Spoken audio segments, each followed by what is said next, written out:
Hi there, it's Sally Garozzo here, and I help people who experience anxiety overcome this anxiety through the help of a powerful process called rapid transformational therapy. It's a 2 hour process and it involves hypnosis and regression. And what I wanted to talk to you today is about the dreaded anxiety. Ugh, I've experienced it loads. I've overcome it. I'm always working on overcoming it. And I want to help you today by talking about it. So, first of all, I want to tell you about a recent client of mine who came to me suffering with anxiety. And I asked her what her symptoms were.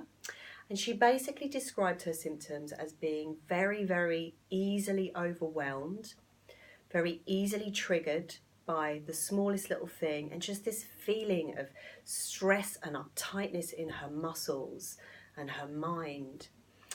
She also experienced social anxiety, so not wanting to accept invitations or going on dates or being in social situations and then experiencing this need to get away from there and worrying about what she was saying so as not to upset anybody.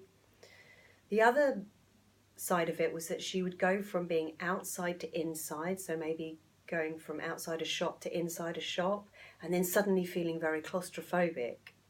So, and that's something I've experienced as well. And she would also she would not be able to speak up in meetings and things like that. So anxiety really limits you because it makes you worry about things that you really don't need to worry about. So she would not speak up in these meetings and not have a voice, and it was really distressing her, and she knew that there was more to her than this anxiety. And I'm wondering if any of these symptoms sound familiar to you, because anxiety is such a common ailment. It's so common, so many people experience it. And one of the ways that you can help yourselves is to stop saying my anxiety. Okay, get rid of that word, my anxiety. It's not your anxiety, it's something that you experience from time to time. Because if you put my before anything, you own it. And you don't want to own anxiety, okay? You want to own my house, my money, my boyfriend, my car, all of those things I want to own. But I never say my anxiety. I say this anxiety or this anxiety that I'm experiencing. So, anxiety, some of the common beliefs behind anxiety stem from our childhood, what we learn about ourselves as children, okay? And I hear these kinds of things all the time. Things like when somebody's in regression with RTT, they realise that they have learned that it's not safe to be who they are, okay? They have learned that they are so different, or they feel so different from their siblings or their friends or their family, that they've had to stop being who they are so they don't get ostracised or outcast or shamed or humiliated. They feel like they have to make everybody around them happy. So if mum or dad has been coming to the child and asking the child for advice or for help or saying that they should be a certain way but they're not, then the child feels like they've failed in some way, and that causes massive anxiety. And it also makes them feel like they have to try and make everybody around them happy. So there's this conflict going on. I want to try and make everyone happy, but I can't because I'm 6 years old. So they learn this kind of helplessness.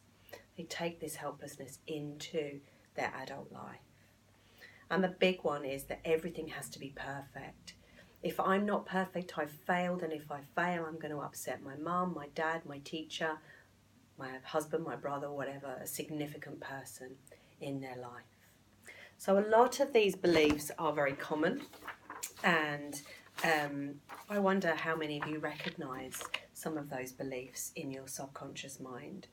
And in RTT, what we do is we regress back to a specific time in your childhood to find out what you experienced in order to cause you to feel that way. So it's very powerful.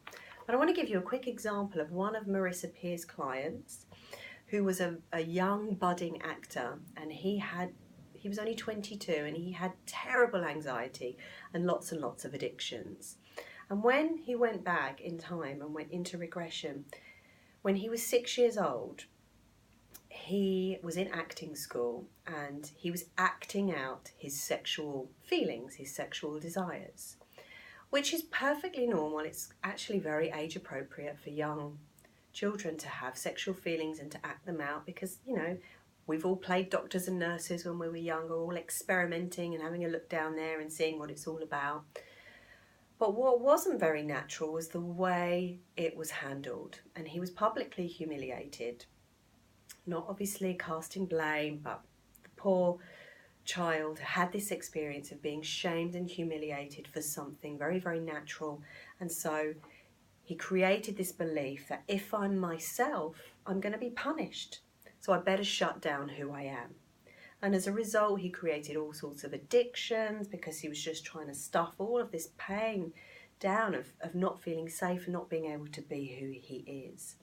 And the minute you start to limit a child, the minute you start to shame them and humiliate them, they shut down, and they shut down all of their beautiful, wonderful, creative confidence, all of their amazing qualities. They start to shut them down, and that's when anxiety kicks in for children, because the minute you start to limit them, this thing, the pain that they're feeling has to find an outlet, and it normally comes through way of anxiety, through the nervous system. Okay, so anyway, that aside, we know that anxiety is not helpful. It's there for a reason, to protect us and as an outlet for pain, but it's not useful. So how can we overcome it? How can we work with it? How can we change it? How can we reframe it? So we have to retrain our mind. That's what we have to do. Like a peak performer would train for the marathon, we have to train our minds. Any of us anxiety sufferers have to train ourselves. So there are 3 ways with which to do that. The first way, I call it an immediate reframe. The second way is an accumulative reframe. And the third way is a lifestyle shift, okay? So if you are in the midst of an anxiety attack, you have to stop. You stop and you breathe, you square breathe. You breathe in for 4, you hold for 4, you breathe out for 4, you hold for 4, and you repeat that 10 times. And while you're breathing, you say to yourself, I am not in any immediate danger, I am safe. Unless, of course, you are in immediate danger, then you run for the hills and you get yourself out of there and you let that survival instinct kick in and take over, because that's what it's there for. But my gut feeling is you probably won't be in any immediate danger. So when that anxiety starts getting too much for you, it's bordering on panic, maybe you are in panic, you start to square breathe, because breathing will engage the parasympathetic nervous system, which is the rest and digest. Okay, so that's your immediate reframe. The accumulative reframe, now these are where you start to collaborate with your mind. And this is really what we work on in RTT, by giving you alternative suggestions, giving you the truth, basically. So, because obviously anxiety sufferers worry about what people think a lot, you're going to say to yourself now, I don't care what people think. I don't care what you think about this video. I don't care. I don't care what you think about my pink jumper. I like my pink jumper. Okay? And that helps you just to relax, to take the emphasis off worrying about what people are thinking.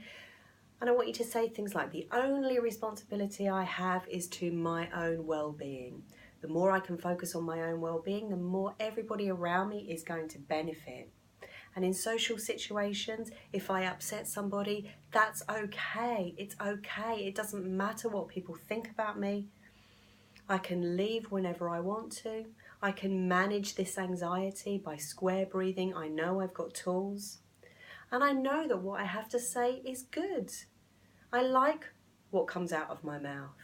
And if I don't like what comes out of my mouth, I'll get used to it anyway, and other people will get used to it. And it doesn't matter if they don't like what I say. You are working towards fully accepting yourself, embracing yourself, all your warts and all. Give up being perfect. It does not work. So you say to yourself, I'm not perfect. I'm imperfect. And in that word there, you've got I'm perfect, imperfect, I'm perfect. It's the same. You are perfect, even though you're not perfect. Nobody can be perfect.